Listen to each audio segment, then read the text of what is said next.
এই মুহূর্তে রাজধানীর এভারকেয়ার হাসপাতালের সামনে থেকে সরাসরি যোগ দিচ্ছেন সহকর্মী নাজিবুর রহমান।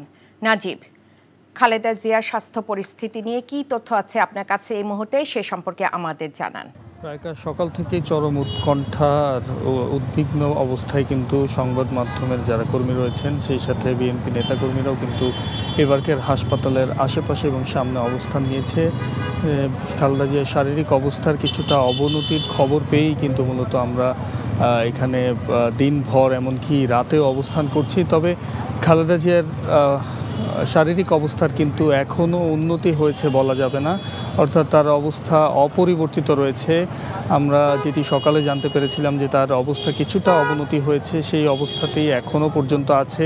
তবে সামাজিক যোগাযোগ মাধ্যম থেকে শুরু করে বিভিন্ন সূত্র মতে আমরা যেই তথ্যটি জানতে পারছিলাম যে তাকে আইসিইউ কিংবা ভেন্টিলেশনে স্থানান্তর করা হয়েছে, সেটি কিন্তু একেবারেই অনির্ভরযোগ্য কোনো সূত্র থেকেই প্রাপ্ত। অর্থাৎ এই তথ্যের কোনো সত্যতা আমরা এখনও পর্যন্ত নিশ্চিত হতে পারিনি। এমনকি তার চিকিৎসক যারা রয়েছেন বা মেডিকেল বোর্ড যারা রয়েছেন, তাদের কাছ থেকেও আমরা এই ধরনের কোনো তথ্য এখনও পর্যন্ত পাইনি। এবং সন্ধ্যার পর কিংবা বিকেলের পর থেকে কিন্তু এখনও পর্যন্ত তারা আনুষ্ঠানিকভাবে আমাদেরকে কোনো কিছু জানায়নি। আমরা এখনও পর্যন্ত এখানে অপেক্ষা করছি যে কখন নাগাদ তার বিএনপি চেয়ারপারসন বেগম খালেদা জিয়ার শারীরিক অবস্থা নিয়ে তারা কখন ব্রিফিং করবেন আনুষ্ঠানিক, সেই অপেক্ষায় কিন্তু আমরা আছি। তবে তার শারীরিক অবস্থা উন্নতি করতে কিন্তু সকাল থেকেই মেডিকেল বোর্ড আপ্রাণ চেষ্টা করে যাচ্ছেন এবং বিকেলের পর কিন্তু চীন থেকে 5 সদস্যের একটি দল এই এভারকেয়ার হাসপাতালে প্রবেশ করেছিল এবং পরবর্তীতে কিন্তু আমরা জানতে পেরেছি তারা বেরিয়ে গেছে এবং দেশি যারা চিকিৎসক রয়েছেন তাদের সাথে সমন্বয়ে তারা চেষ্টা করছেন যে কীভাবে এই তার শারীরিক অবস্থা, বেগম খালেদা জিয়ার শারীরিক অবস্থা কীভাবে উন্নতি করা যায়, সেই চেষ্টাটি টুকু তিনি এবং ডাক্তাররা করছেন আমরা জানতে পেরেছি। তবে এভারকেয়ার হাসপাতালে যারা চিকিৎসক রয়েছেন তাদের সাথেও আমরা কথা বলার চেষ্টা করেছিলাম।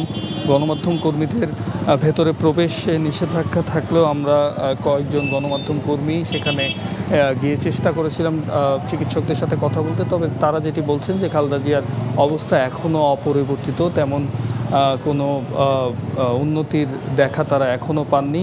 তার অবস্থা সংকটাপন্নই বলা যায়। এবং বিএনপির পক্ষ থেকেও কিন্তু বলা হয়েছে যে তার ব্যক্তিগত চিকিৎসা এবং বিএনপির স্থায়ী কমিটির সদস্য এজেডএম জাহিদ হোসেন ছাড়া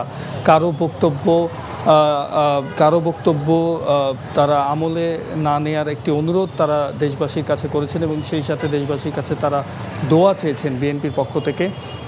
তো সব মিলিয়ে বলা যায় যে বিএনপি চেয়ারপারসনের অবস্থা কিছুটা সংকটাপন্ন এবং নেতাকর্মীরা অপেক্ষা করছেন যে কখন নাগাদ তারা একটি সুখবর পাবেন, কখন নাগাদ খালেদা জিয়ার অবস্থা কিছুটা উন্নতি হবে।